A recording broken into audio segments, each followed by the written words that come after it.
All right. Well, welcome everyone to CCS Progress Note, and hopefully you got those two documents I sent out yesterday. One of them is kind of a fakey note that I wrote up, and one of them is one of the versions of our rubric, our notes rubric, and so hopefully we'll bring those up on the screen in a little while as we kind of go through things. Again, we're going to just kind of go straight through on this one, and we will ask some interactive things, so we'll see how that goes. Let's go to that next slide. Oh, and one of the other things I'd like to say is, as we look at these learning objectives is if you have questions, please text them into Adam, or even unmute yourself and then, kind of ask the question. The one problem with the unmuting is if a number of you all ask questions at once, we know we get echoes and we start to talk over each other. But I'd be happy to answer questions as we go, especially around notes, because we want to make sure that we all kind of walk out of this training really kind of knowing how we want to do those notes and why we want to do them that way.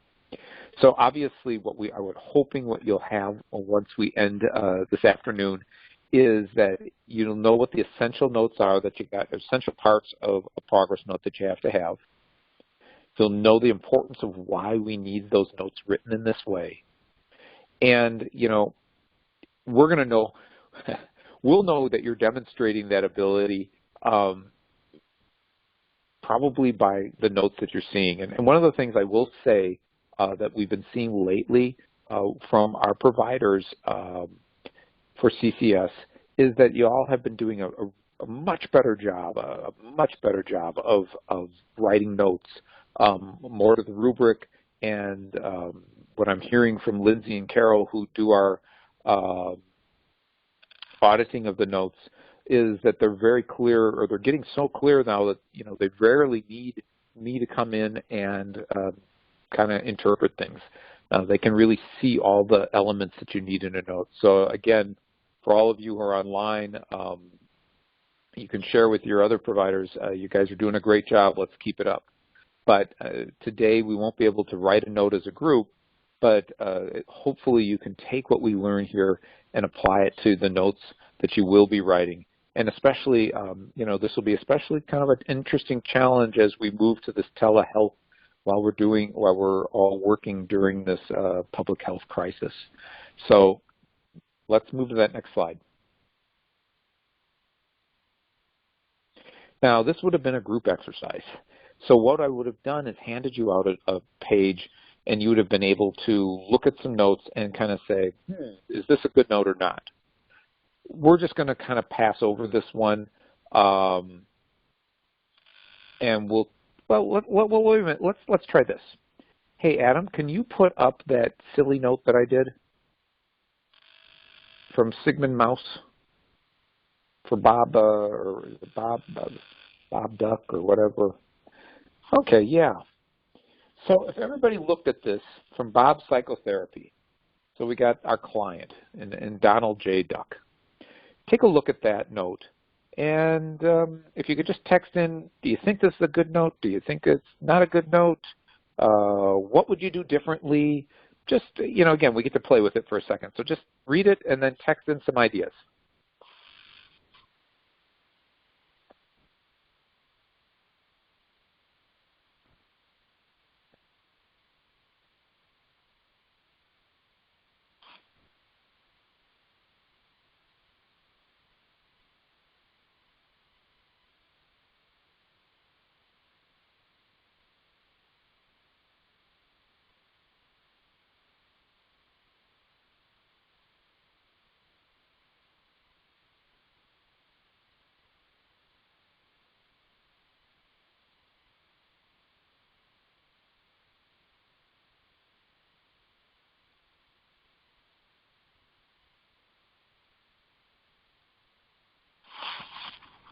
So any thoughts on that now that you've read Donald's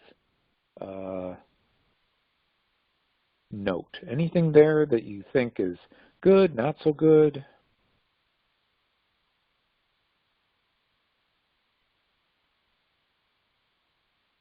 What would you do differently, if anything?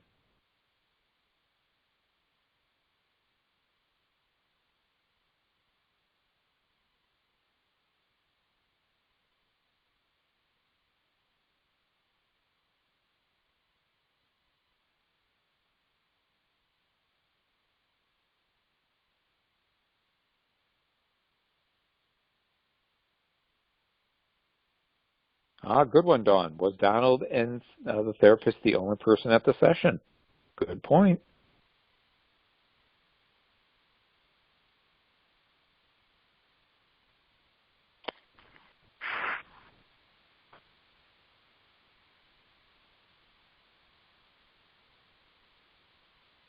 Anyone else? Let's see. Lindsay, I'd suggest adding the location of where it came from in Hudson, okay? So it could be the home office or other recipient. Yep, that could be another good point. Okay, Emily, it is specific. Yep, that's pretty specific about what they did. Other comments?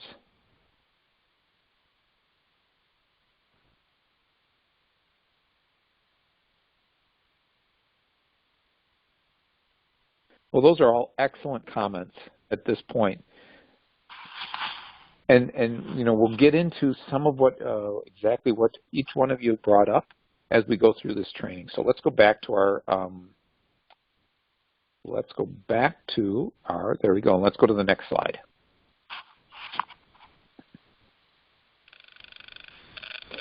So make sure before we kind of roll on, here's our next interactive piece, folks. What questions do you have about progress notes? And if you could text those in so that I know exactly what people are looking for to get out of this. So as we go along, I make sure that we've answered those questions by the end of this training. And if we haven't, we'll get you those answers by the end of this training. So take a minute. If you have a specific question, please text it in, and let's see what we can come up with and make sure we answer those questions.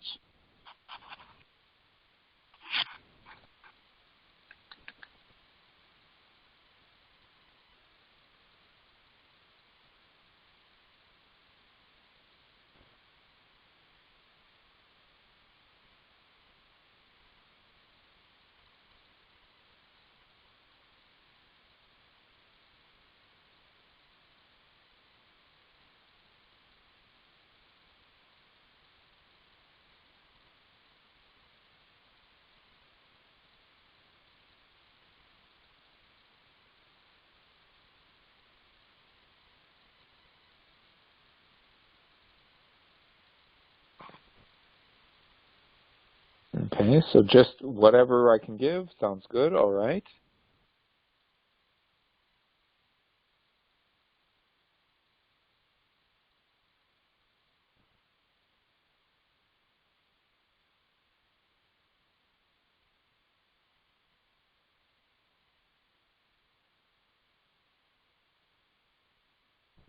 Okay, all right. So for a lot of you, it's just let's learn the real kind of all the ins and outs to this. And if questions come up as we go, please text them in so that we can answer them. So Courtney, any specific template we should be using? Okay. So we will get to kind of a template. We'll talk about that.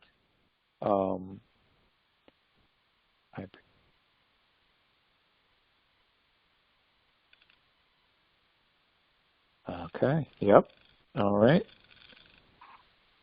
So looks like, again, as we go, if you have questions, just text them in and we will kind of answer them. So let's move on to that next slide. Now you saw this earlier this morning. And again, this is really our foundation. And if you think about what I talked about this morning, I'm going to go through it again. So I know you've already heard it, but I think it's really important to say and for all of us to understand. If you remember this morning, I started us off at the assessment process. And so when that recipient comes into CCS, we are going to be doing what we call a comprehensive assessment. We're looking at all facets of their life, and we're gathering all that information about the facets of their life. And then we're kind of helping that recipient and the service facilitator to identify, based on that information, what is it that they need to help them for the recovery. So it might be that mental health, finding ways to deal with my mental health is the most important piece. It might be that I need to be able to deal with my mental health while I'm at my job, right? So whatever it is, whatever their goal is, whatever is kind of those highest needs that come out of that comprehensive assessment are going to drive what comes into our recovery plan. And so when you all are getting written into a recovery plan and invited to be a member of a recovery team, then that, what got you to that team, should come out of what came from that assessment. So because of what we see in the assessment, it drives our recovery plan, which then drives what services we're going to be having and to help that person meet their goals in the recovery plan. And then as you as a provider are providing those services, you're documenting what you're doing, but you're not just writing down every little thing that you did. What you're really documenting is the service and how it's helping that recipient towards their recovery and that goal that you're working on with them. And I should be able to do, my golden thread. They call these golden thread audits. So I'm not looking to see if I pick up a chart, and I'm not looking to see if every little I's dotted and T's crossed, because we have somebody who does that in our quality assurance. I'm really doing the golden thread audit, which is if I read that chart, does it all make sense? Is it all tied together? When I read that providers or the providers working with that recipient, and when I read their notes, can I see how it's tied back to the plan and working on the goals in that, and the goal that they're assigned to on that plan? And could I see how that goal is tied back to that assessment? And if I can see that, am I seeing progress? And if I'm not seeing progress, what are the barriers?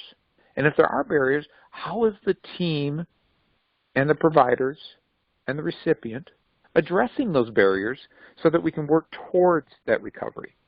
So all of this ties together. So your progress note that you write isn't just there to tell me or anybody who picks it up tells you every little thing that they are doing. What we're really writing about is, what is the service? How is it helping that recipient? How is it driving recovery? How is that recipient responding to that intervention that you as a provider are doing? Those are the important parts, and we'll get into this a little more deeply, but those are important parts to this progress note. So again, remember, when you're writing that progress note, it isn't just a note unto itself. It's a note that should, if you're doing it in a way that's really effective, should be able to connect to that recovery plan and those goals, and then even that comprehensive assessment. Hopefully that makes some sense for everybody, that really what we're looking for is a way not just to document the work you're doing, but it also documents the progress of this recipient. So let's go to the next slide. So when I became involved in CCS,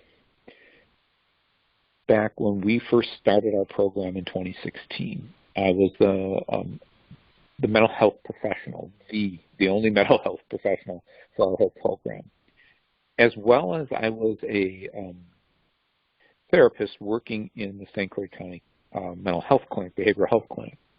And what I had to learn was that writing a CCS note was very different than writing the note that I normally would for the clinic. And so I had to be very cognizant of the fact that as I was working with a CCS recipient, I would need to write that note differently. I would need to remember the parts, and we'll get into this, that MA had to have, and I'd need to remember the parts that need to be in a effective CCS note. So it became You see that across the top, a paradigm shift. It does become this shift of how you have to think about yourself. I was no longer just a therapist working with the recipient in my office. I was also a member of that recovery team. And how did my work with that recipient interact with all the rest of the work that was being done by other providers? We had to think differently because we fit in differently now. So my notes needed to support that recovery plan. If I'm writing that note, it really needs to be tied back to that plan. I can't kind of be off doing my own thing. And I need to remember that what I'm writing to is about this recipient's recovery or the barriers to that recovery. And so it becomes this real shift. And so as you're writing your notes, you're going to have to remember that piece, that this isn't just you, again, documenting what happened in that moment with the recipient, but it's also how you're tying back to that plan. How are you, interacting with that recipient as you've agreed upon as a team that you will. Remember, when we are audited by Wisconsin's Department of Quality Assurance, they're going to read these charts. And they're going to see how, and they're going to look to see, are we doing that? Do our providers tie back to that plan? Or are they off kind of doing their own thing? That's really important that we make sure that if we're running a CCS program as it should be run, that we're all working together towards that goal of helping the recipient, towards their recovery. So that's our paradigm shift. Let's go to the next. Okay. Now, again, we talked about what mental health professionals are looking for when we're talking about adding services to a recovery plan or the hours in our recovery plan. And so when we start talking about our notes, we want to make sure that we have kind of a definition about what is rehabilitation versus what is recovery. So rehabilitation, if you see this slide here in front of you, I know you all can read, but I'm going to read it to you anyways. Rehabilitation refers to the services and technologies that are made available to disabled persons so that they might learn to adapt to their world. Recovery refers to the lived or real life experience of persons as they accept and overcome the challenge of a disability. So, rehabilitation, we're talking about the services and the technology so that they can learn to adapt. Recovery is about overcoming that disability. So rehabilitation helps them adapt. Recovery helps them to overcome. Let's go to the next slide.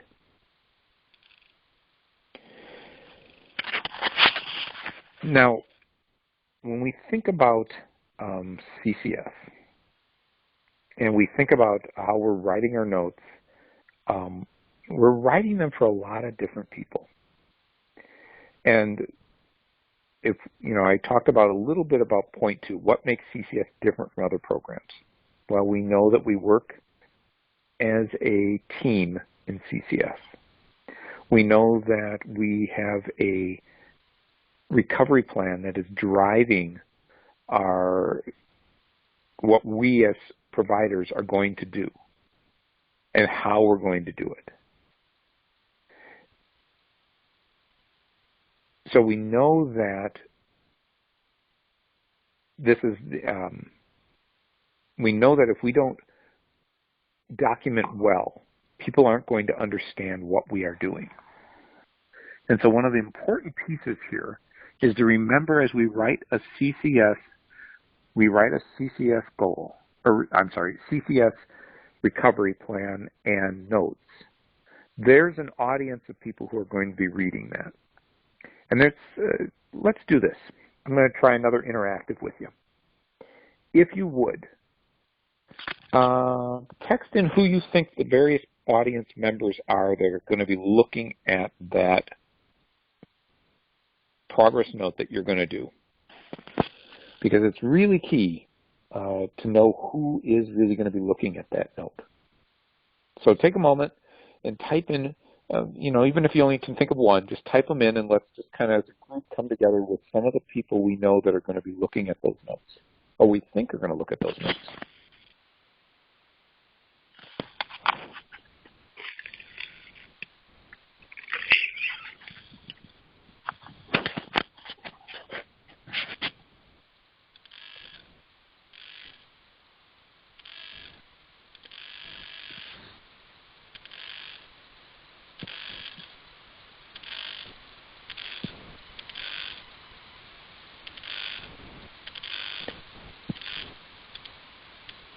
So Emily is saying our service facilitators and the entire team that meets, yep.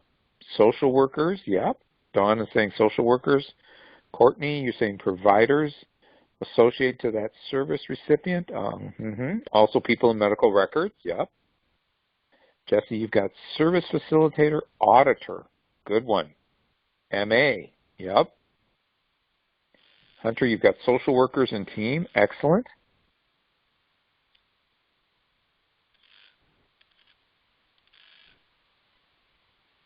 Anyone else? MHP, yep. MHPs will look. Could look. Accounts receivable, medical records, yep. There's one person so far. I think we've left one other person out, or one other possible reader out. Consumer, excellent, Jesse. Yep. Supervisor signing off. Yep, Courtney.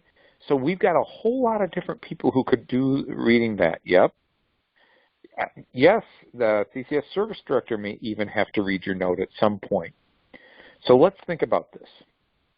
You guys did a fantastic job with getting it, because you got most everybody there. So first and foremost, our notes, when we're written, the consumer always has the right to see their chart. And so they could certainly see your note. So you think about that. Think about how you would want someone to write a note about you if they were working with you.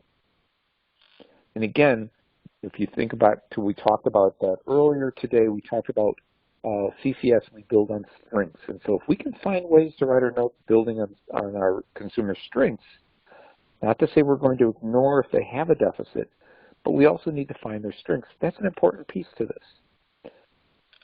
Now, you also mentioned service facilitators. Yeah, the service facilitators certainly will be able to read notes because they need to know, are the services that everybody's providing actually working in a way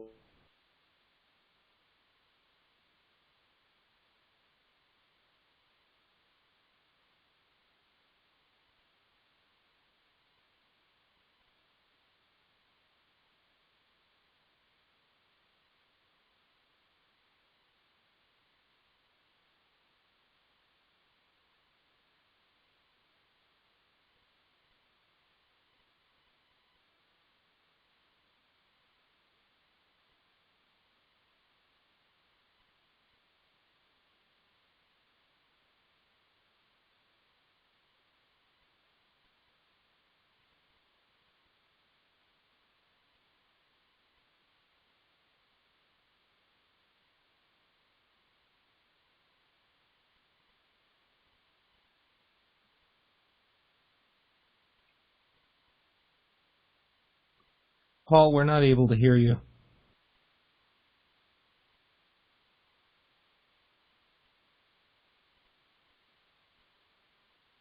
We're sorry, but some participants may be experiencing temporary audio issues. Our teams are working to resolve this as quickly as possible.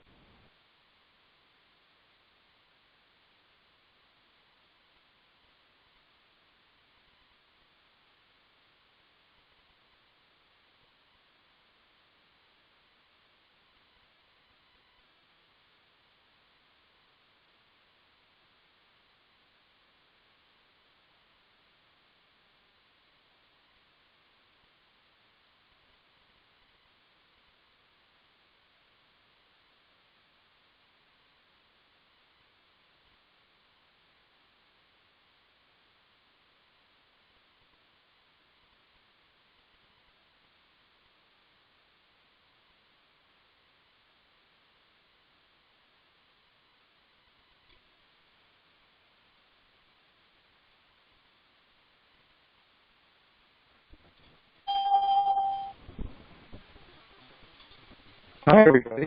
Oh, I got dry. So interesting. We're back for our audience here, who is the note reader. And again, if you're having other issues or if you're having technical issues, let Adam know, and it's going to help us.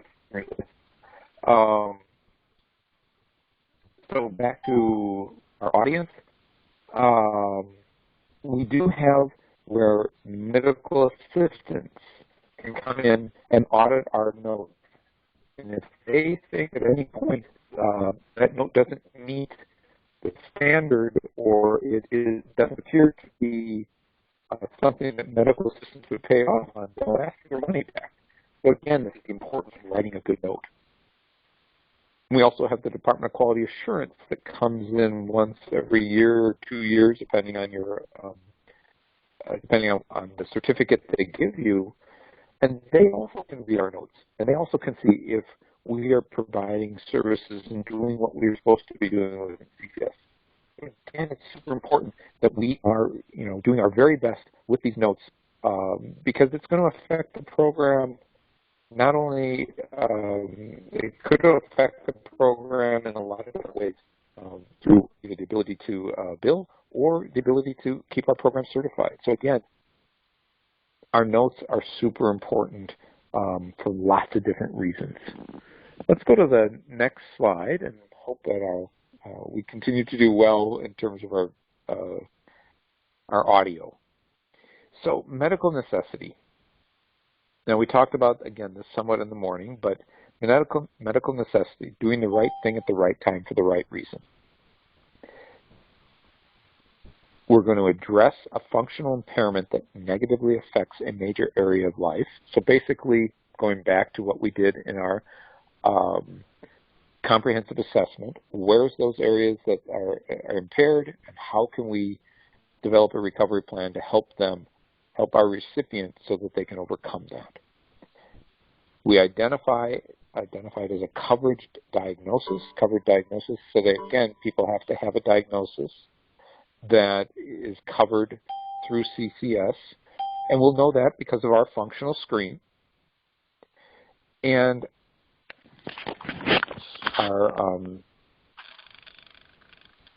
will those services benefit the person?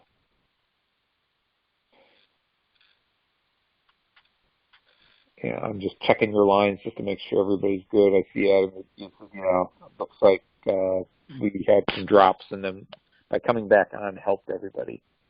And so we want to make sure whatever services are being provided are going to benefit that recipient. And are they meeting the standard of service and quality that they need to? And again, that's what our notes are going to tell us. And then we have these 5 elements, and we're going to talk about those 5 elements in the next slide. So let's go to that next slide.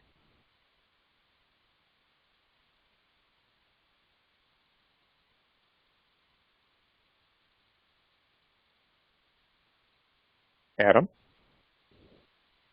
Uh-oh, did we lose Adam? There he is. Okay. So medical necessity. Indicated, it meets a need, right? Appropriate, it actually fits our recipient's situation. So does this service really fit this situation? And if it does, is our note showing that? Is it efficacious? And in other words, is providing this service and the note corresponding with that service, are they showing and predicting a positive outcome? So if we had a service that didn't make sense for the diagnosis, well, then it would be pretty hard to say it's going to show a positive outcome. So we need to be able to show and predict a positive outcome by adding that service. Is it effective? Can it demonstrate that we are making progress and moving towards that outcome being met? And is it efficient? So is the intensity, the duration, the frequency, is it proportionate to meeting the need?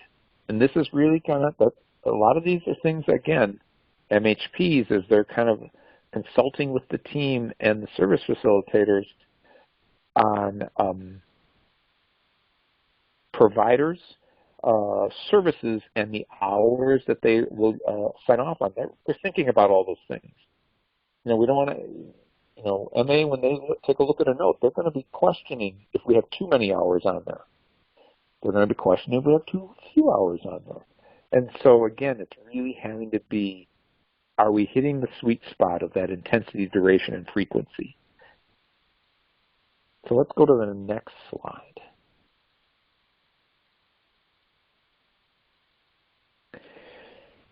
So now we get into rule requirements. Now CCS 36, which is we call it 36, but it's basically the state's CCS rules. They say this: service provider notes in accordance with standard professional documentation practices. Okay. Well, that's pretty vague. But we know that MA is the one paying for all these services. And MA, then, because they're paying for the services, says there are certain things thou shalt have on that note, or we will not pay for. End of story. And so you see this list here of MA rule requirements. So when you have a note, and that note has to have the date of service, it has to have the place of service, it has to be specific service provided. So you're going to have to list what is that service that you're providing. And, if you remember back earlier, are we doing wellness management? Are we doing individual skills development? Are we doing psychotherapy, to name a few? The service delivery time. So was it 10 minutes? Was it 60 minutes? Was it, 120 minutes? The travel time. Oh, I'm sorry, I jumped one. Service time. Service documentation time. So how long did it take you to write up that note? So was that note, did it take you 10 minutes to write that note up, 15 minutes? Was it a 6-page note and it took you half an hour? That would be a bit much, folks, but I'm using that for an example. Travel time. So if you had to travel to the recipient, how long was that? And what is there are some rules around travel, we'll get to them. The miles traveled if claiming travel time. Why does MA want that? Because they're not paying us for the mileage, they're paying us for the time. Well, they want that because they want to know, if you traveled, if you listed travel time for, if you listed travel time and it said an hour and the miles traveled was 10 miles, well, now there's some red flags, and they'd want to know why did it take you an hour to go 10 miles.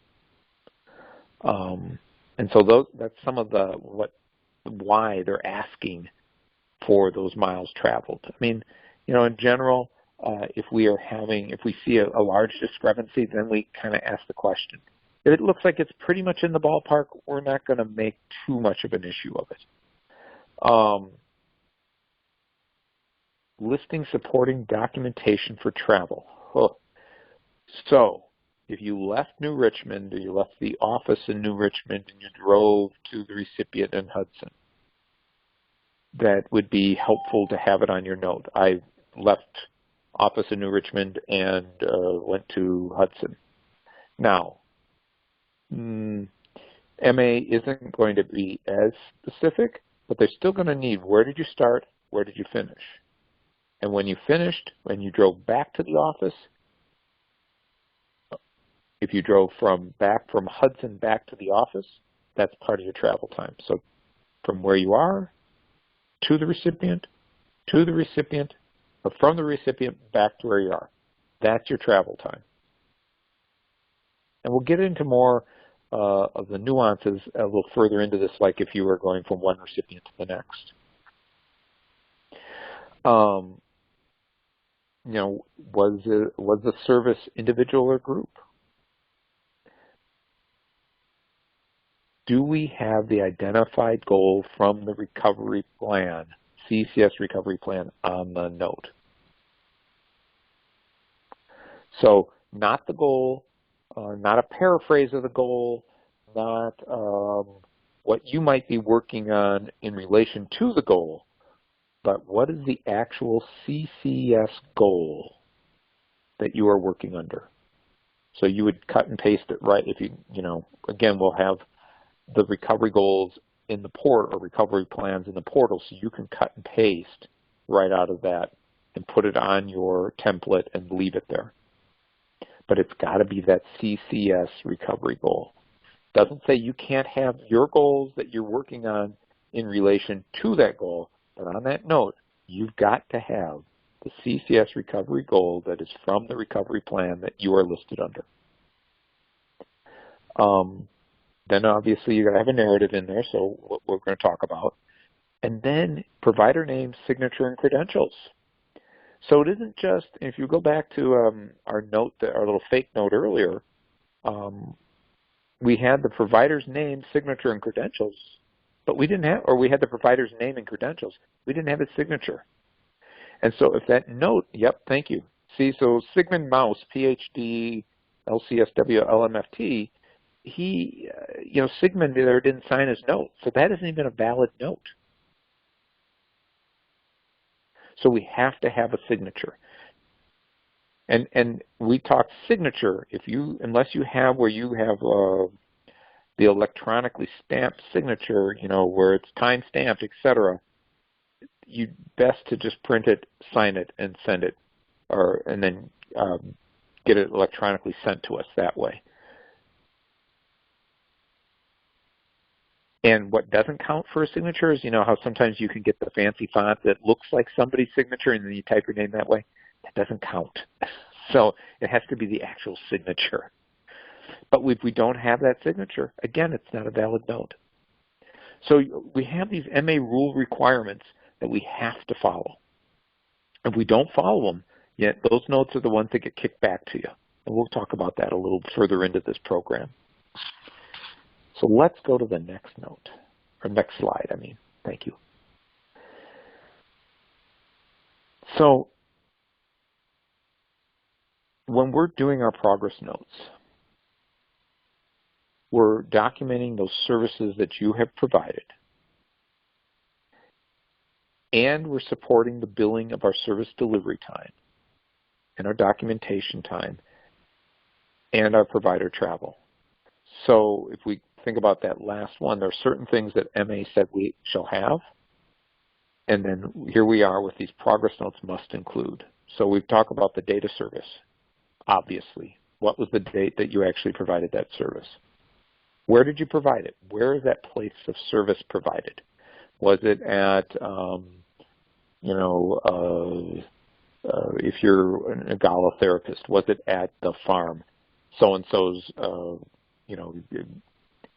I'll just make something up here, Bob's Egala therapy farm in Wilson, Wisconsin, something like that. What's the service delivery time? So how much face-to-face time did you have? Now remember, in your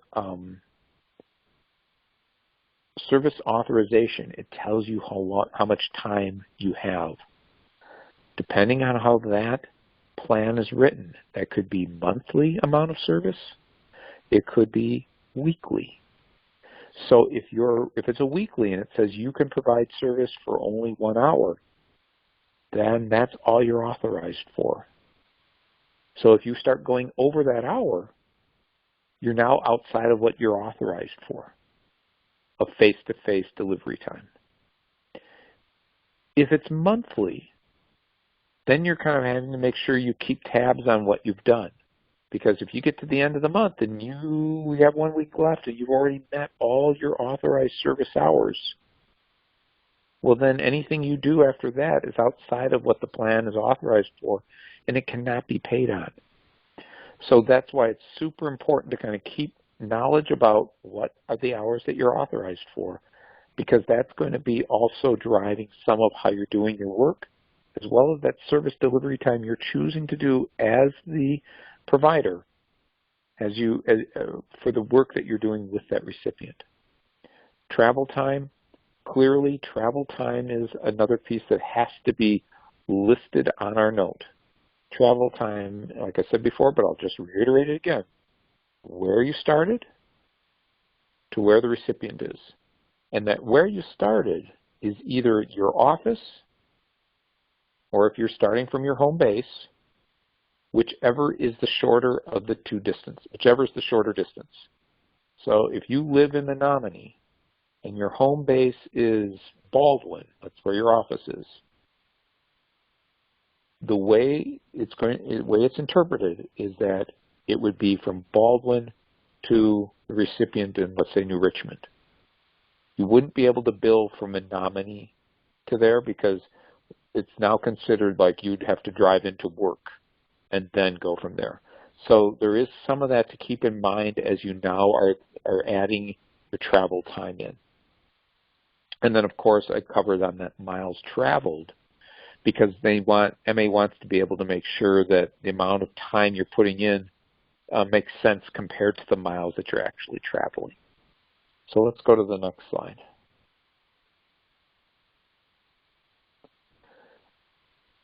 So demonstrating our good work in documenting so we can bill. So again, back to this progress note must include stuff. Whether that service was provided as an individual or group. So when we looked at our fake note, well, we don't really know. We assume it was done individually, face-to-face, but we can't really tell by the way it was written up. So, that might be something we'd have to make sure that we're putting in our notes. Was this group work? Was this an individual session face-to-face? Our identified goal or goals that we're working under. And again, those goals are directly from the recovery plan. So cut and paste and put it in. The narrative. The narrative should include a description of the service delivered, the member's response to that service, the progress towards the goal or lack thereof, and if there's a lack thereof, what's the barrier, and then the provider's name, signature, and credentials. And so we'll get into some of this in a little bit in terms of how you can kind of break up your narrative so you meet the requirements. So you can see that note where it says, when writing progress notes, please refrain from using acronyms or initials. So like SF for service facilitator, HV for home visit. If using acronyms, you must spell out and identify it in the progress note initially and then can use it thereafter. So you might say, so it's acceptable to say service recipient on the first name rather than service SR first, and then rather than service recipient initials. So if you were going to say, contact a service facilitator about concerns over recipient, and then if you went SF after that, I'd know who you're talking about. But you need to tell us initially in the note and then go to your acronyms, okay? Let's go to the next slide. Okay. So this slide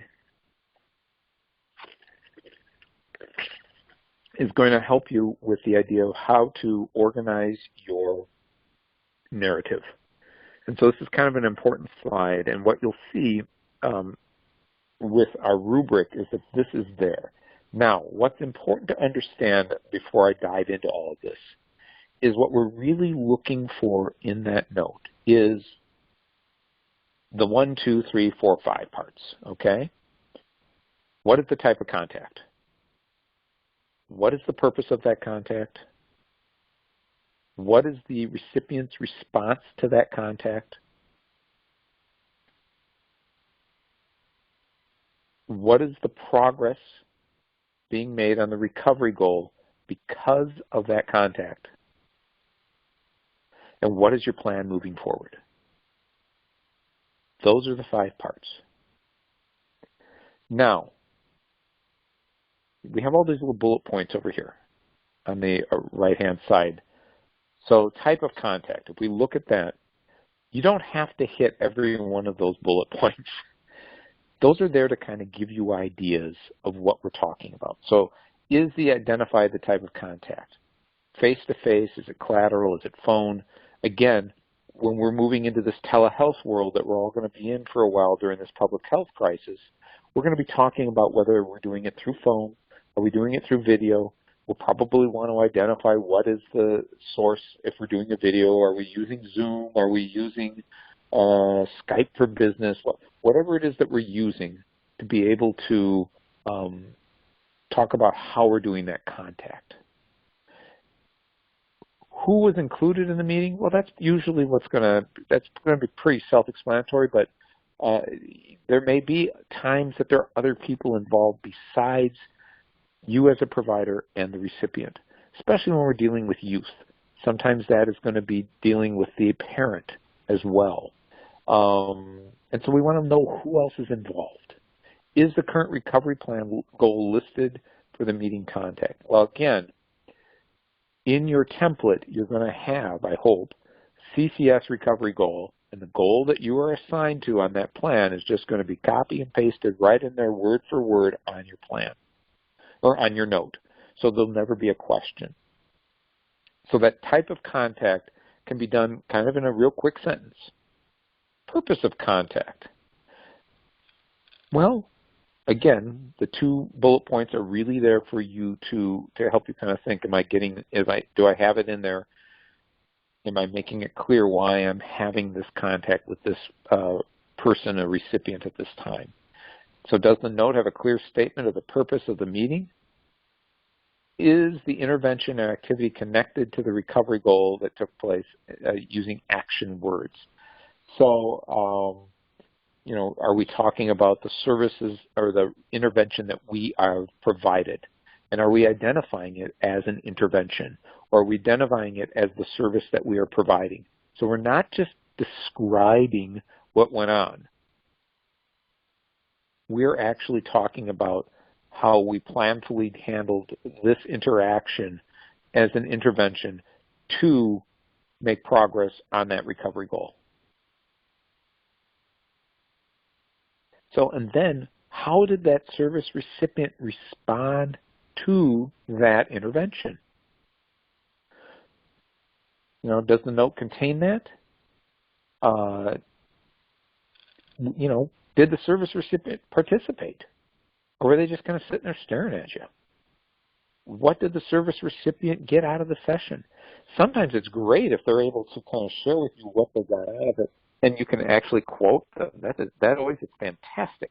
Sometimes you're end up just paraphrasing what they said. How did they respond? Was it helpful? Wasn't it? It's okay if sometimes we try things and they aren't helpful. It's okay if sometimes we try things and they don't work. Maybe some days there's just a barrier to what's going on. Again, we just document that. And, we're really looking more for the pattern of if, 5 sessions in a row we're not getting anywhere, then maybe are we even doing the right thing? Or is this even the right service? And that's when we start having to want to go back to our teams and talk about what's going on. The recovery was, and then what's the progress identified? Are we describing progress? Does it support that we're that progress? Does the note describe any progress towards the recovery goal? Does the note describe any barriers in the meeting of that? So again, it can be just a simple sentence in there in your narrative, but it needs to be there. What's the progress being made? So it isn't just a report out, but you as the provider, what are you seeing as the progress? Is the recipient telling you they're making progress? If they are, add that in there. And finally, what's the plan? What are we doing moving forward? Does the note contain information regarding the plan moving forward? What's the next scheduled meeting? What are the considerations if there's lack of progress being made? Let's say, you're doing a note and you're like, well, we've now met 4 times in a row. Recipient states that they are not interested in continuing services. They don't feel like they're making any progress in this.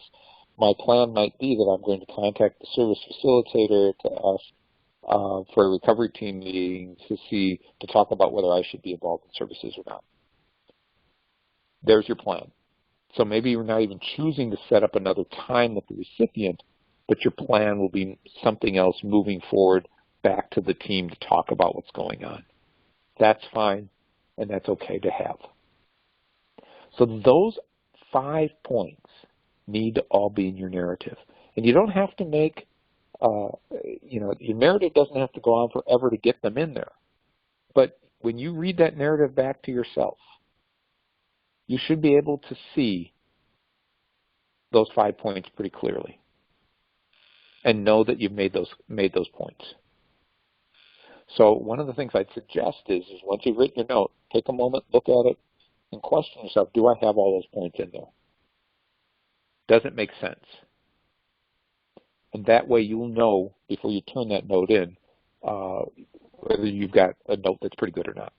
Or did I just write a lot of descriptors like, recipient picked recipient up, we went to Dairy Queen, recipient went and got asked to get a cone, they got a vanilla and chocolate cone, they spilled it. I mean, and unread notes like that, those aren't helpful. Those don't tell me anything. Tell me what the intervention is. Tell me why. Maybe the intervention of going to Dairy Queen was to expose recipient to other youth so that they can start to work on improved social skills. Fantastic. Now tell me how they did it. Did it happen? I don't know. But I don't need every detail. Nobody needs to read every detail of everything that went on. Hopefully that makes sense for everybody. But that is a really key part in terms of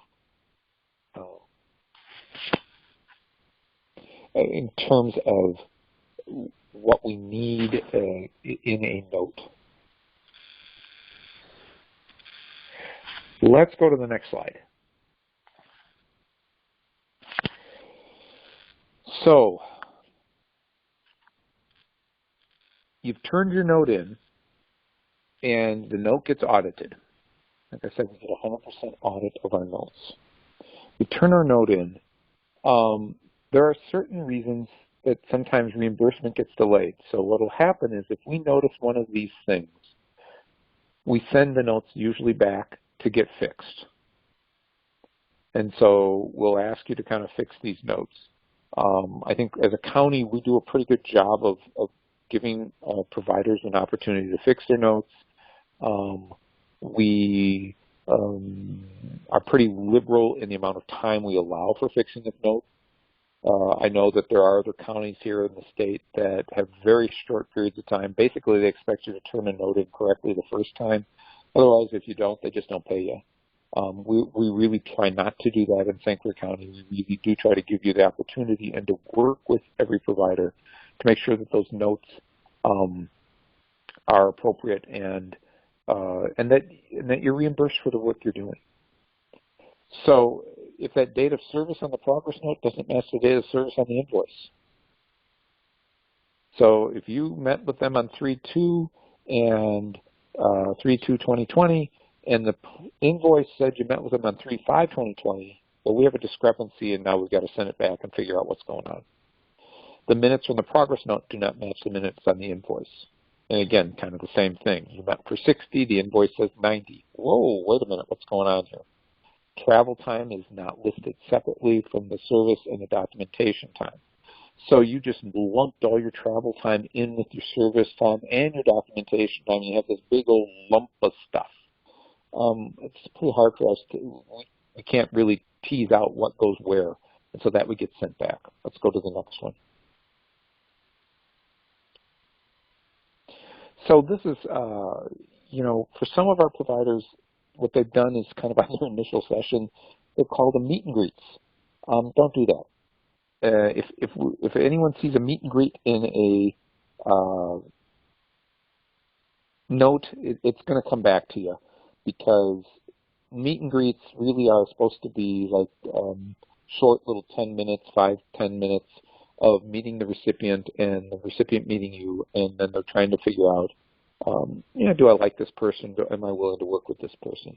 If it goes much beyond that, it really should be an initial session, and it should have been written into a plan so that you could be reimbursed for that hour that you might be spending with the recipient. Because if it isn't in the plan, then it doesn't become reimbursable. And so that's something we work with our service facilitators on.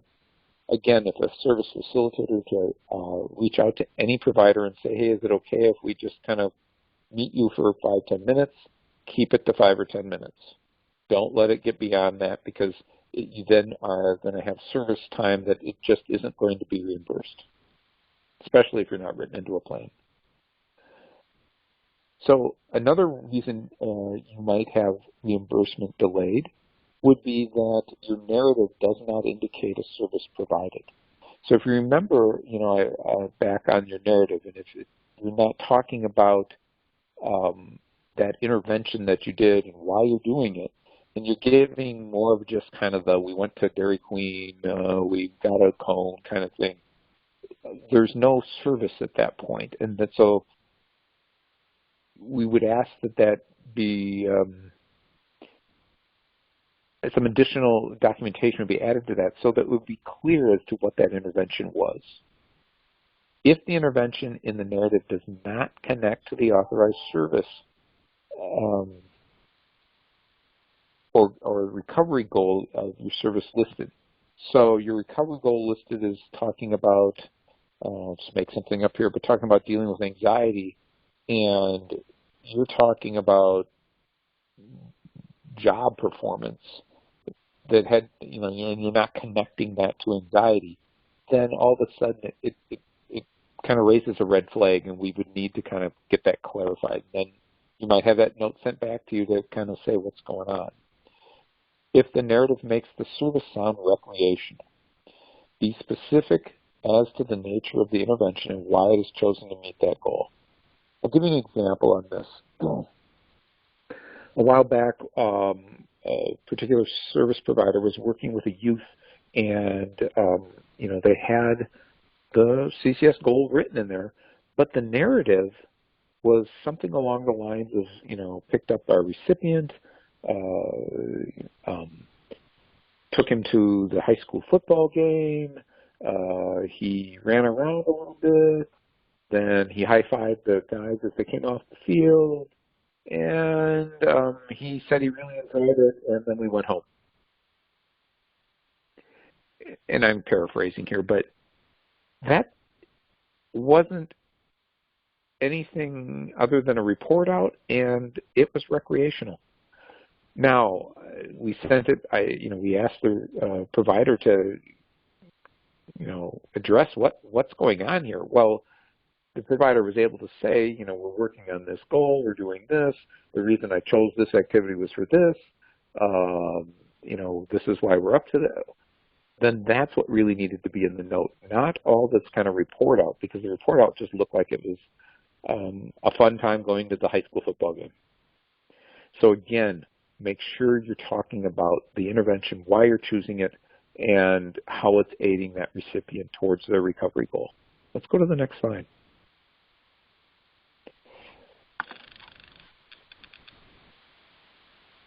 So if the intervention makes it sound like no intervention or service happened. In these cases, often the note is only a description of what happened without indication of service. It's very similar to what I just talked about. That sounded like a recreational. One could also say that there was no service that was provided, and so then you have to send that note back. Did not document in the narrative the service recipient's response to the intervention. So if we see that that's kind of a pattern for you, and you're not, as a provider, talking about how the service recipient is responding to these interventions, we're going to ask you to start doing that. Did not document in the narrative the service recipient's progress or lack of towards a goal. Again, if you're leaving out one of those 5 key parts, and we see that kind of over and over, we're going to, usually we work with you the first time and say, hey, make sure you add this next month when you're doing your notes, or the next time you meet with the recipient, make sure that's there. But if we see that as a pattern, pretty soon we're going to start sending those back to you, and then you're going to have delayed reimbursement. And did not document a plan going forward, same thing. Let's go to the next slide. The name of the staff providing the service on the progress note does not match the name of the staff and the credentials listed on the invoice. And this happens sometimes. So the recovery plan says that from service X, or from agency X, the provider will be Sue, and then we start getting notes that from agency X, the provider is Barbara. What? Wait a minute, this isn't matching what's going on. The plan's saying this, the note's saying that. Again, these are things that MA would look at and question on us, which is why we would have to double back and question what's going on there. The place of service code contradicts the billing of travel time. For example, if the place of service code is the office and the travel time is billed, and we've seen this where you know, met in the office, and then, and sometimes this is just because we get going too fast and we didn't put it in correctly. We didn't put where we met correctly. For some of you have, you know, place of, on some of your templates you have, you know, where the place of service happened, office, community, etc. Sometimes people just forget to make a change on the note. Well, then they have all this travel time written into it, and it doesn't make sense that your note reads that it was office and you're traveling, and that would, of course, get that sent back. And so those would have to get fixed before we could resubmit for payment. Let's go to the next slide. Does anyone have any questions about any of this reimbursement right now? If you do, please text them in, and I'll see what I can do about answering them.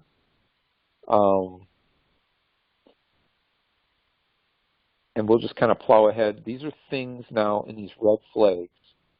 These are things that are going to be looked at, or kind of be those red flags for the people who are auditing your notes. If they see things like this, then they start to question what's going on. And again, this could delay reimbursement. So if we look at this, and often these red flags then get reviewed with the service director, myself, and then if need be, we then have to send them back and ask the provider as to what's going on, and can we get some clarification around this. So the amount of time listed for documentation appears excessive based on the progress note. So you know, sometimes we've gotten documentation where provider is saying that they provided like 4 hours of service, and we get a note that has less than 2 sentences. And I'm not kidding about this. So that just doesn't jive. What happened? If you provided 4 hours of service and you're giving me 2 sentences, this isn't, one, you're not hitting all the 5 points, and 2, how is it that you could have provided this much time of service and came up with 2 sentences? So again, think about that. Hit your 5 points, explain really what's going on, why was there 4 hours of service, these things should have been there. Travel time seems excessive compared to mileage that's listed on the progress note. Person writes down that they traveled 10 miles, but it took them 90 minutes of travel time. What? How did that happen? You know, there needs to be some explanation if that's real, or if that's just excessive, and we just can't pay for that when it's clearly going to get, MA is clearly going to make us explain something that we can't explain. The time and service provided exceeded the amount of time on the authorization. We touched on this earlier, but providers, remember to look at your service authorization in the portal. It's going to tell you how many hours you actually have. And those hours, really look at how it's written as well. Because sometimes our service facilitators write them as weekly, and sometimes they write them as monthly. And if you are authorized for only so many hours, that's the amount of hours you can actually provide the service for. Anything beyond that becomes something that can't be reimbursed for. So this is really important to do. Check those service authorizations because we can't pay for time that isn't authorized. Let's go to the next slide. The content of the note seems focused on observations instead of the interactions with the client. So again, we've talked about don't just sit and write a narrative. Make sure that you're actually hitting the 5 points. What's that intervention and what are you doing? The description of service provided in the body of the note seems to be recreational only in nature, doesn't appear to meet the psychosocial rehabilitation guidelines. Again, really look at that note. Am I writing that note the way that it needs to be written? Or am I just written you a story of what happened? These situations will undergo further scrutiny, and guidance will be provided to providers regarding future progress notes and invoices. So if we start to see some of this stuff, like I said earlier, we're going to then send it back to you. Sometimes we'll not ask. Sometimes initially when you're new to this and you're writing these notes, we're going to just send you thoughts on what you need to do for that next set of notes. If it really, really doesn't seem to make it be something that we can authorize payment on, then we will send that note back with comments about what you can do to improve that note so it can be reimbursable. Well, let's go to the next slide. So service provided does not match authorized services on the recovery plan. So as you can see, if you were authorized to be providing individual skills development and your note reads like you're just teaching a class, you're teaching psychoeducation, we're going to question that because that really isn't doing individual skill development. And so, again, we might ask for some more information around what happened and as to why so that we could maybe guide you into writing a better note next time. Adam, are we having any questions? A couple, but not directly related to the presentation. I did get a question of, can we send out the PowerPoint? You bet we can. Yeah. Mm-hmm. We'll be happy to do that. And when we finish up here, we'll be talking about how you'll get we can get a certificate to y'all about your being a part of the training today. And so if as we do that, we have some people who'd like this PowerPoint, we can certainly make sure we get that out to you as well. Any other questions, Adam, at this point? Nope, that was pretty much it. Okay, awesome. So here's another important piece. If we don't include the travel documentation requirements in the note. So initially, MA just had you write down your miles and your time. Then MA said, no, we need to have some supporting documentation. And what they meant by that was not only do you need your miles and your time, but they need to know where did that mileage start and where did it finish, and then especially then where you're going back to from. So that's why now we're saying to all our providers, not only are you going to list the miles and the time, but you're also going to have to list the, your starting point or your office, whichever one's closer to the recipient, and then back. So that, that's the latest change in the MA requirements in terms of travel. As this program grows and things change within MA, I wouldn't be surprised if we see other changes along the line, but as we learn them, we always try to pass them along to you as quickly as we can. So let's go to the next slide.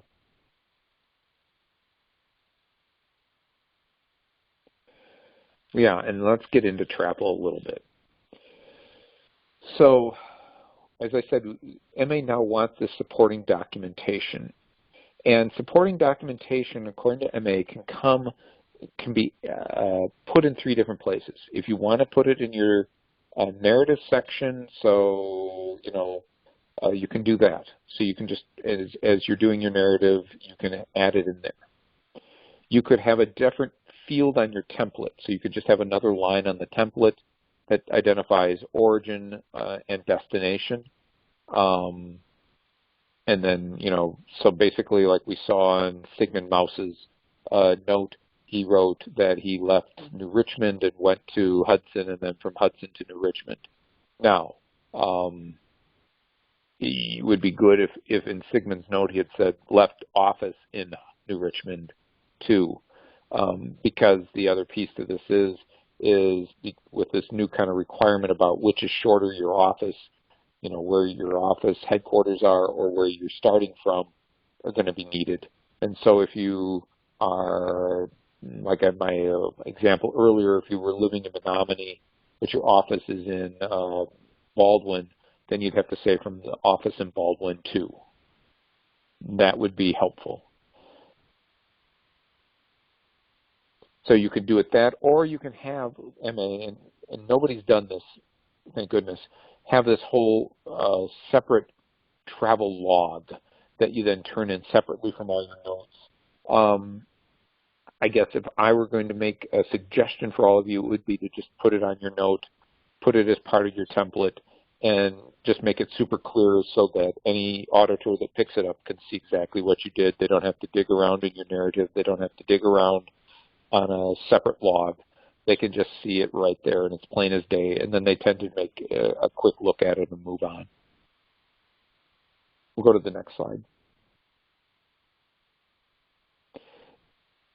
If there's any discrepancies in the travel time listed, this could be excessive time compared to the miles traveled, or adding travel time with service recipients to the overall travel time. Now, remember, I think it was said this morning, when a recipient is in your vehicle or in a vehicle, your agency's vehicle that you're driving, that is no longer considered travel time. That is either considered face-to-face service time, which would be part of your face-to-face authorized service time, or it's non-billable. And if you are having them travel with you, and you're considering to be face-to-face service time, your documentation needs to talk about what intervention you are doing when they're in the car with you. So it's really, really important that you're clear that either that is something where you're just as an agency not billing for, or you're billing for it, but then it's coming out of your face-to-face authorized time. So if you have only 2 hours a week, and part of that time is having them in the car with you, you got to be talking about what service you're providing when you're picking them up, riding in the car, and then taking them back. That is super important. Otherwise, it starts to look like it starts to put red flags up for MA when they audit our notes. I'll just leave it with that. So make sure you're clear about what it is that you're doing with the recipient when you're in the car. Because if you're not saying anything about that, then it looks more like you're billing for time that you're not really providing a service for. And we certainly don't want to see that in any of our notes. Again,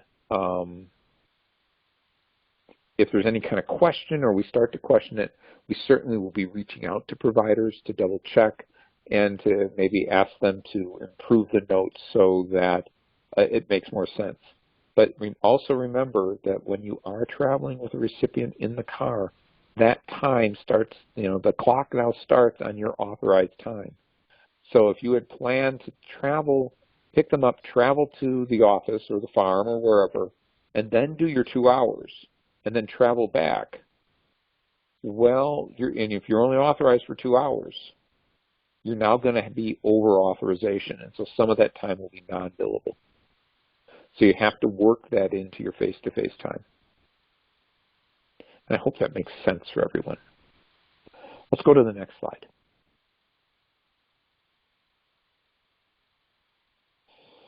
Okay. So if we look at this and we go, which note would be flagged? I think it's pretty obvious, isn't it? But worker picked up DD and went to a facility to play basketball. After an hour, DD was bored, and the worker took the youth home. And I have seen notes much like this. That really doesn't tell us much, does it? But if we do it number 2, and a worker picked up Dwayne, went to the YMCA to work on social skills and finding age-appropriate activities. During the car ride, we discussed approaches that Dwayne could use to join in some team sports. Dwayne played basketball. During a break, he expressed frustrations that he sucks, and everyone else is so much better and won't pass on the ball. This worker encouraged him to continue the game. So we know we're having him there because why? To work on his social skills. Now we're kind of getting into kind of what happened, but what is the worker doing? The intervention, encouraging him to continue the game, and that his skills will improve as he gets more experience. He's reluctant, so we know Dwayne's not overly great and not overly thrilled about this intervention, but he went back in. He scored a basket near the end of the game. On the ride home, Dwayne's edge is much improved. He was excited about scoring and was invited back to play from one of the other players. And so then when we meet next week. So we see that part of this intervention actually got Dwayne somewhat excited about going back, and we're going to get into our plan. So in a lot of ways, this narrative is meeting many of the points that we need. And it's telling us that we just didn't go there to play basketball and have fun. We went there for a reason. And so that's kind of the difference. So we know we'd flag definitely example 1. Let's go to the next slide.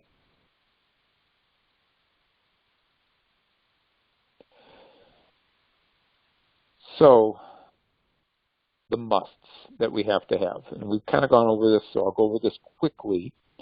But data on the progress note and data submitted on invoice need to match. So whatever's on your invoice and whatever's on your progress note should be matched up. So the data service, the service time, the documentation time, the travel time, your staff credentials, all of that needs to match between the invoice and the progress note. Time can be listed as hours and minutes or as minutes. So 1 hour and 15 minutes or 75 minutes. The staff who provides the direct service must be the staff who is identified on the progress note and invoice. So if you provided the service, your name should be on that progress note, and you should be on the direct service, and you should be on the invoice. Your name should be on that invoice. Provider name and credentials should be legible on the progress note. So, we all can have doctor handwriting at times, but we need to make sure that it looks at least like a signature, and we can kind of tell that that's you. Progress note must have either an actual signature or an approved date and time stamped electronic signature. For most of the folks that we work with, I think they tend to do the actual signature. But you do have that option of the approved date and time stamp electronic signature. Let's go to the next slide. Let's go do this. Can you put the note back up again, Sigmund's note? So now you've had kind of a chance to hear some things. Well, let's look at Bob's psychotherapy, and let's figure out what is missing. If we were going to say something's missing out of this note, or we're going to be the auditors right now, what is it that we would have to have that might not be there? And then if you can text in your answers.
So we have the signature. Yep. Definitely the signature needs to be there. Lindsay, you're right on that. Supporting travel documentation. We see that he has the travel from and to. So from New Richmond to Hudson and Hudson back to New Richmond. If you were thinking about this, what would you want added to that?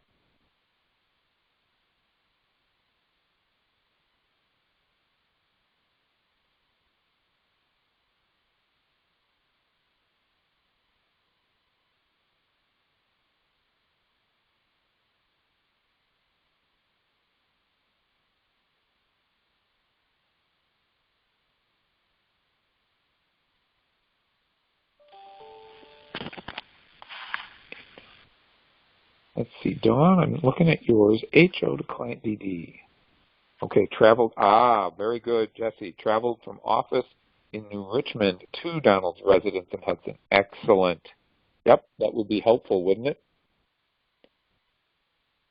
What specific locations in these cities? I think that, again, could be, we don't really know where that office is for Bob's psychotherapy, right? So we don't know if Bob's psychotherapy is really, if their office is in Hudson. So we don't, so we're playing with this a little bit. But those are all excellent points that you're talking about.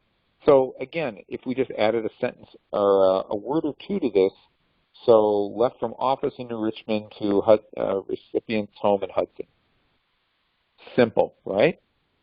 So again, you're kind of, if we're slightly more specific, it takes any question out of it.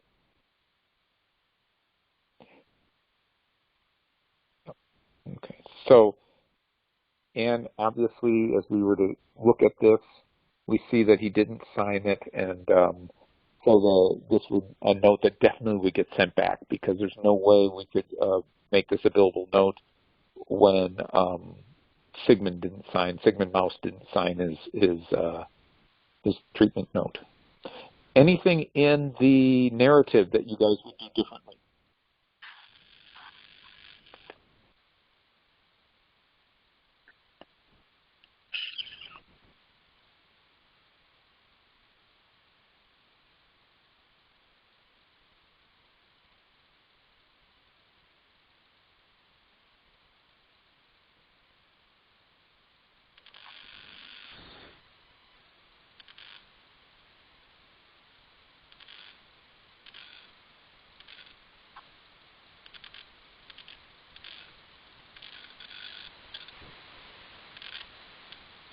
And if not, what is it that you see in that narrative that would say, yay?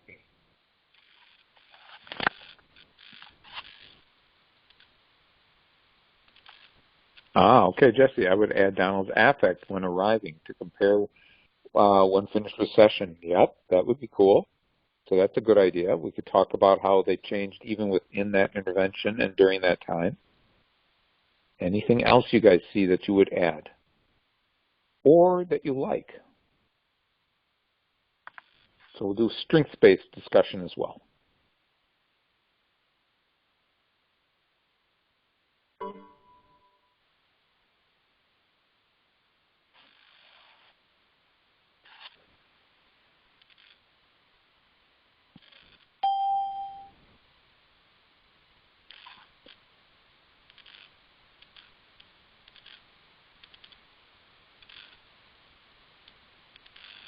Very good, Lindsay. So Lindsay caught that the service array psychotherapy is listed in the narrative. And she says most providers put that in the documentation above on a separate line. Yes. So when you're considering how you're going to do your template, you might want to have your service array or your another line up here where you see where it says under Bob's psychotherapy. You might want to consider having a line in there that would say, the service that you provided, individual skills development, wellness management, psychotherapy, et cetera, et cetera. So again, anything you can do in that template that makes it clearer for anyone reading your note what you're doing, it just makes that note all the more golden and easier to deal with. So good catch, Lindsay.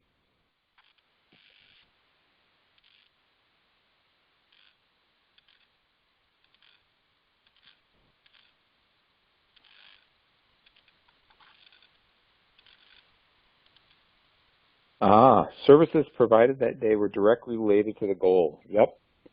So it was easy to see, it's easy to look at that narrative and see how it could tie back to the CCS recovery goal. So no, an auditor, remember auditors, MA auditors folks, and Department of Quality Assurance folks, they're not providers. So when we write those notes, it's going to need to be pretty clear for them what we're doing. And so as Dawn pointed out here, it's pretty clear. It's a pretty easy way to tie that narrative back to that goal and know that, yep, we're working on a CCS goal. We're not kind of off doing our own thing. Good catch, Dawn.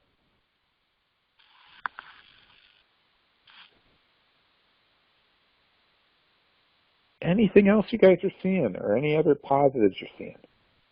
These are all excellent points you've all made.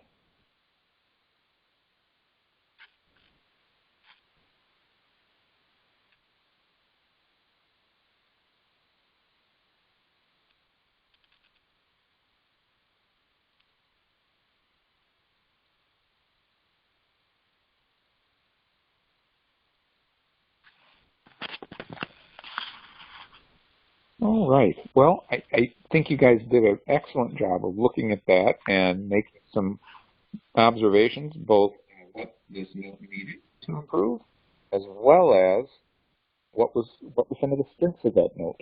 So let's go to the next slide. So when are our notes required? So anytime we have direct contact with the CCS service recipient as outlined in the recovery plan. So that's pretty obvious. You have contact with that CCS recipient for service, there needs to be a note. Any authorized participation in a recovery team meeting for CCS services. So when you are a part of a recovery team meeting, you do a note, and that team meeting and the time in that meeting is reimbursable, as well as your travel time to a meeting. Again, during our public health crisis, all meetings will be done by phone or Zoom or some Skype for Business or some form of virtual. But they're all still going to all be billable. So, and that was true even before our public health crisis, is that when providers had to call into recovery team meetings, we have, as St. Croix County, been willing to pay for that participation because we believe that it's super important that providers are part of our team meetings.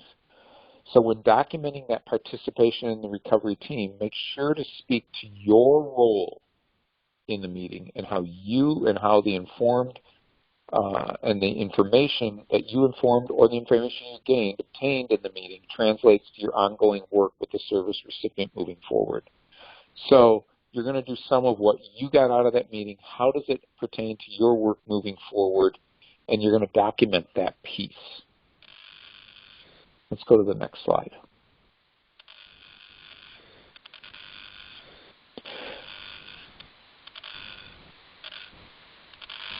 So if you can use the narrative, our CCS rubric narrative, as you're thinking about, as you're writing those recovery notes, recovery team meeting notes, think about how you might be able to use that 5 points as a way to write a strong recovery team meeting note as it pertains to your work with the recipient. And that would really be the best practice to writing a note and a narrative for a recovery team meeting. Make sure that you're listing the team members that are there, that are in attendance. So sometimes you almost have to make a little note to yourself who was there so you can get that into your note. Again, reflects your role in the meeting, and include a narrative agreed upon,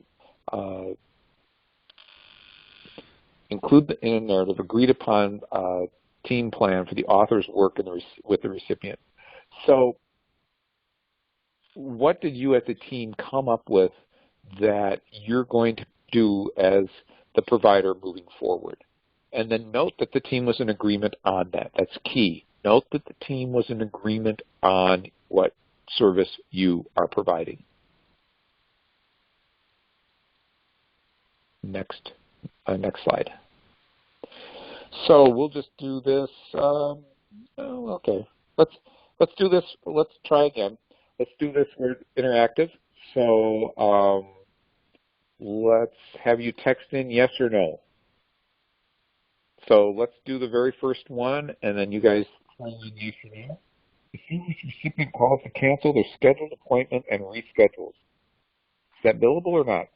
Not billable. Excellent. A service recipient leaves a message. Not billable. Correct.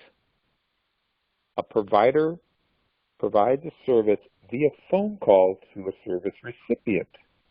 Now, let's think about this. This is a tricky one right now. So, under the public health crisis that we are on now, yes, it's billable right now.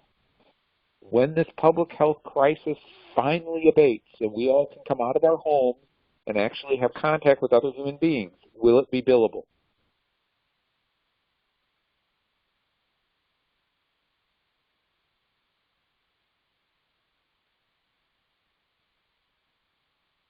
No. Correct, guys. You all got it. And hopefully for all your agencies, they all sent out kind of our cheat sheet and the most recent information we got from medical assistants on how we're handling services with this public health crisis that we're under right now. And so under this public health crisis right now, we're able to use virtual methods of providing our service that in regular times we can't use. So that's kind of a neat, tricky question because right now, yes, you can use when you're providing a service to a recipient, it can be under a phone call. It can be done in a video format. Once CCS is back up and running, because we've gotten past this public health crisis and we can actually have contact with other human beings, then that's going to change. And we're going to go back to our old rules. And our old rules really don't allow for phone contact to be billable.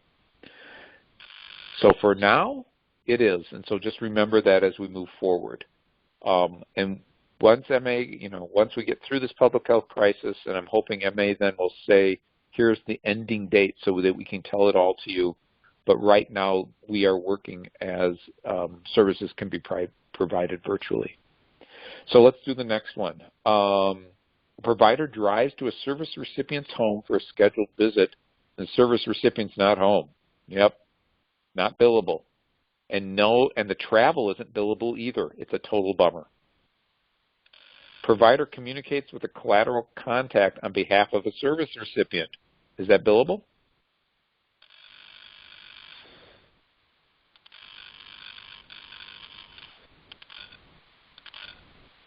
No, I think, okay, yep, you guys got it, not billable. Face-to-face meeting between a service recipient and a provider. Oh, that's so simple. Billable, yep. Provider phones a service recipient to check in on them while the service recipient is in an inpatient psychiatrically hospitalized. Is that billable? Provider phones, not billable. You're right, Jesse. It is not billable. So even though we're checking in and we're doing our due diligence to make sure the recipient we're working with is okay, under CCS rules, that would not be billable. And especially because they're in an inpatient psychiatric hospital. Because now once they're in an inpatient psychiatric hospital, under CCS rules, they really kind of have their CCS suspended for a bit because CCS isn't paying for that hospitalization. So those are that's kind of a tricky one there at the end. But, again, even during this time where we can do virtual services, that one wouldn't be billable because they are in that hospital. Let's go to the next slide. So why is this so important that we write really good notes? It's really important because CCS, again, is 100% cost reimbursed through MA. The documentation of our direct service time and program support time are used in our cost reconciliation.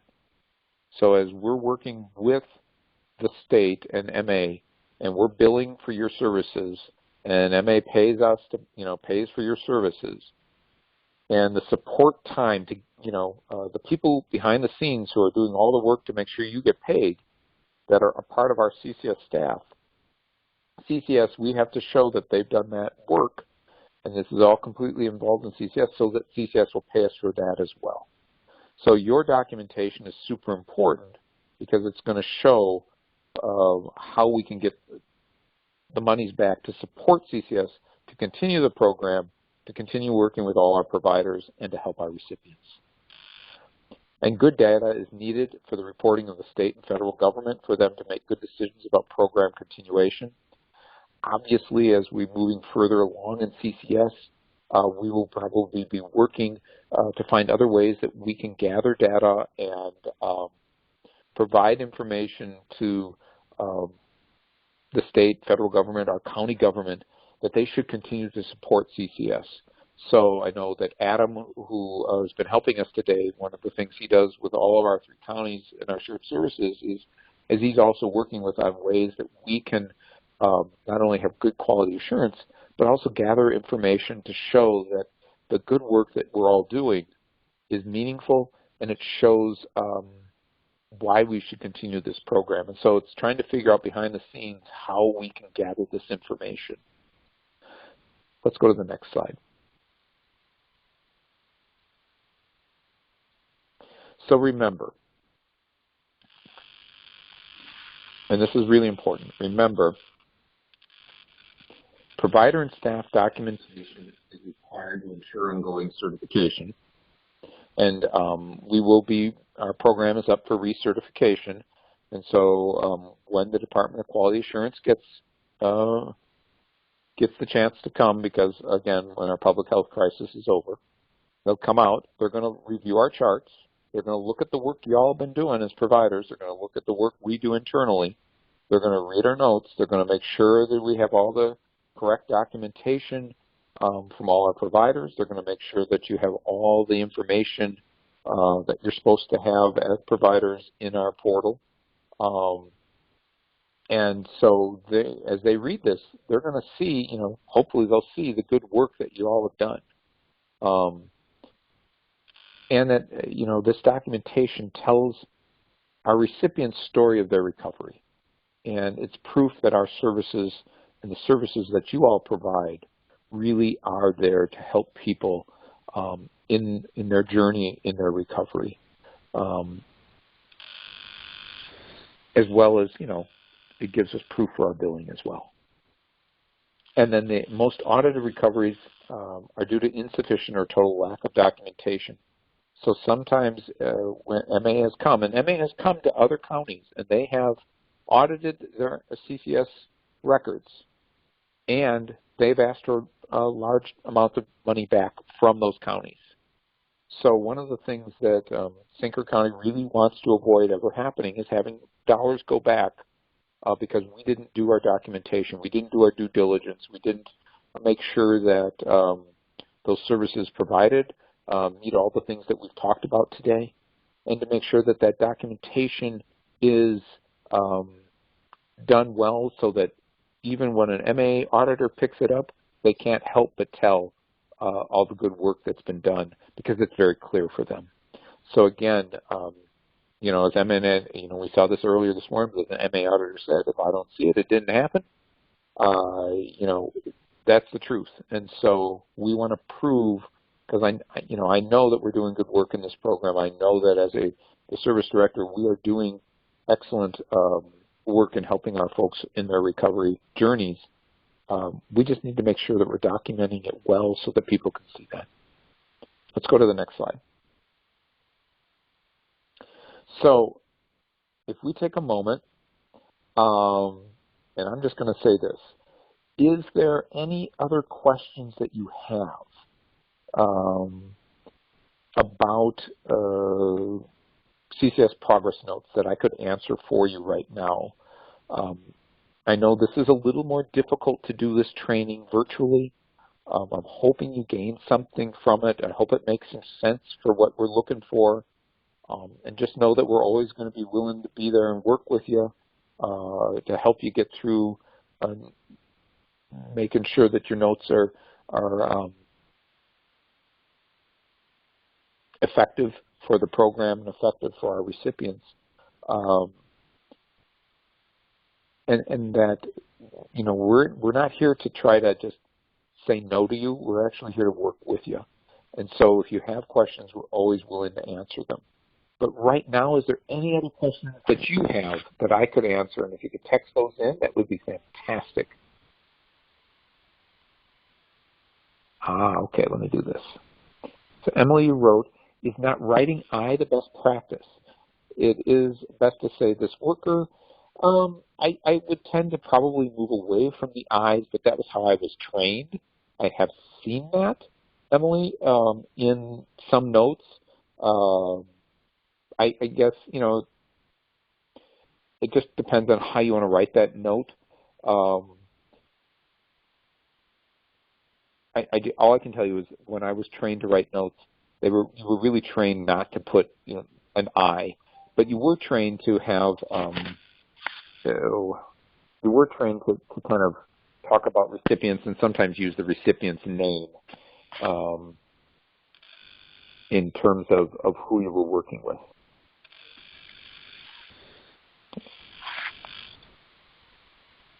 Yeah, okay. Yes, there is no really right or wrong there. Let's see. Courtney says, I tend to use writer, utilize writer or provider. That's just perfect. Yep, that can be done. Jesse says, third person is best practice, tends to be more factual versus feeling. I use this writer. Yep.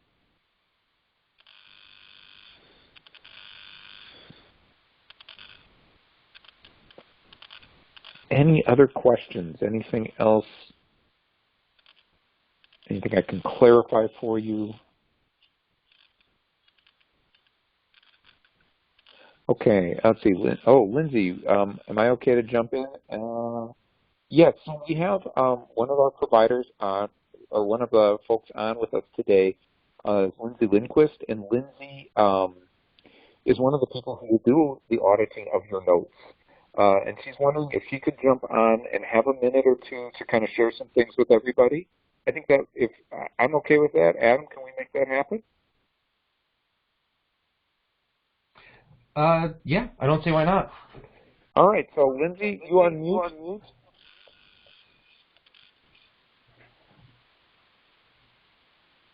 Okay, I'm unmuted. You guys can hear me? Yep. Okay. Just a couple of just a couple of quick things. Most everyone does the printing out of your documents, your notes, signing it, and then scanning it and uploading that into the portal. If you're not actually doing the physical signature and you're doing some kind of a electronic signature, just make sure that your company has a electronic signature policy on file here with us at CCS. We just need to make sure that we have that so that we're in compliance with the state. So if you have any questions, feel free to email me about it and I can help you with that. One other thing, and this is something that we don't really see anymore. Everybody is doing a really good job. If there is a team meeting and an individual session on the same day, to make sure that you're doing separate notes and separate transactions on the invoice, because those are billed separately, and that's one thing that MA needs. And last thing that I can think of is the portal. And I don't know, I would assume that all of you have access to the portal, that you know how to put your progress notes uploaded and where the invoices get uploaded. One thing that you can do that would be really, really helpful would be the way that you're naming those uploads.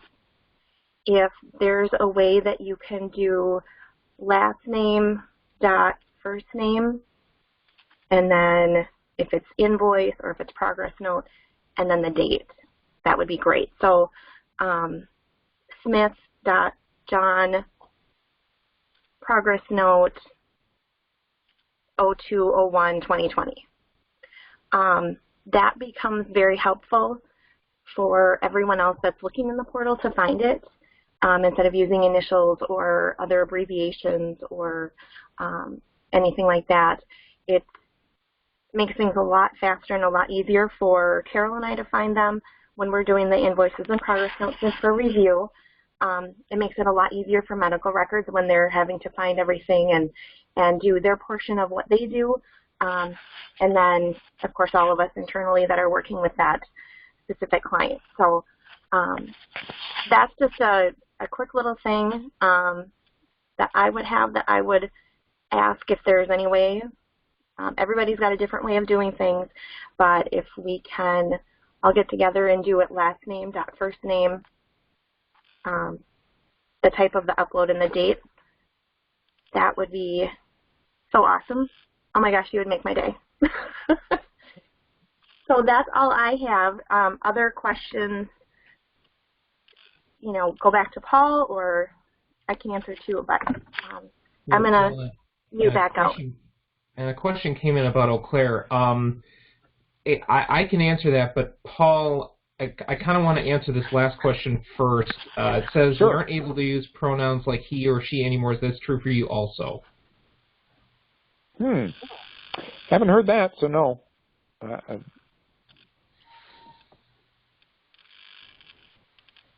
Okay, so another question, is this portal separate from what I do for Eau Claire? If I understand your question correctly, yes. Yes. Each county has a different portal. Yes. Both counties call it a portal. Both counties use SharePoint. Both counties' processes are fairly similar, but they are two separate things. You can't submit for Eau Claire to St. Croix's portal and vice versa.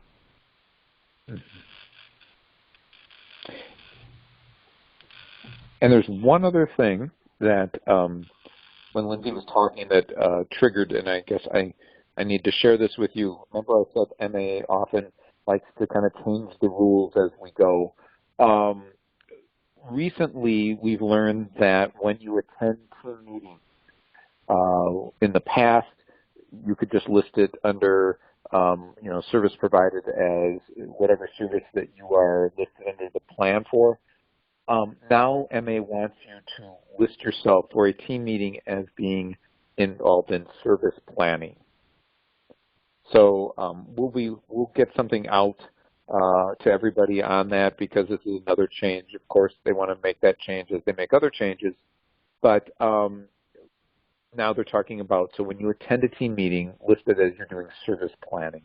And we'll do this, what we need to do behind the scenes to make sure that everybody is still being reimbursed for those team meetings.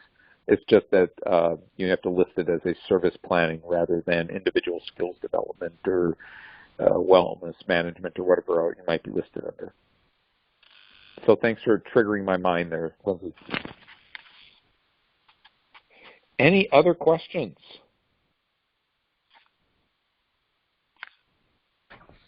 One did come in while you were talking, Paul. What's that? One did come in while you were talking, Oh, Paul. excellent. What do we got? It's from Dawn. So I work for a new family services. Do I need to submit to a new and then also to you through your portal? I would double back to a new and ask them their process of how they have the notes come in. Because what happens is for some agencies, they gather all their notes into one central site, and then they have one person who uploads everything to us. Some agencies have each individual provider send them in. So I don't know that answer. I'm going to shoot you back to you on that. Oh, I see. Okay, you're saying will do. Thanks, Don.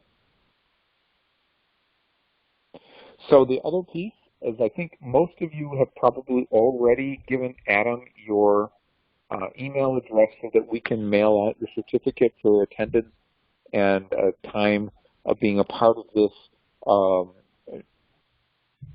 discussion today and training. And remember, those hours can all count towards your 2020 8 hours that you need for CCS. So make sure that you add those in. We're going to get in a good 4.5 at least, maybe 5, depending on how I look at everything here, of hours of training today that'll count towards your 8 hours. And if you haven't sent Adam your email, let's do that again. I would imagine, Adam, that everybody got to you? I definitely got some emails earlier this morning, so I guess I would say if you were not part of this morning and you need to submit your information to me, just go ahead and do that. I'll put my email in the chat here. Also, just as a point of interest, in case you didn't see it, somebody did ask for a copy. Well, as I think I said it out loud at some point, somebody asked for a copy of the PowerPoint. I did put that in the chat. Excellent. I will put the 101 PowerPoint from this morning also in the chat here once I stop recording and everything here. So if you want that, stick around for a couple of minutes, and that'll be up here pretty quick. Fantastic. Thank you so much, Adam.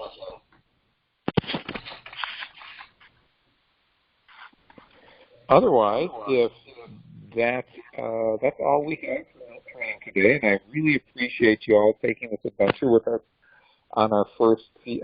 Clair County virtual trainings. Depending on how long our public health crisis goes on, we may be offering a few more of these as we move down the road and making sure that we can help our providers meet those 8 hours and offer services and offer trainings. For your agencies, know that we do have another one coming in April. So certainly willing to do another CCS notes training virtually then, as we probably will still all be in our public health crisis. So again, be well, everybody, and thank you so much for attending. Take care.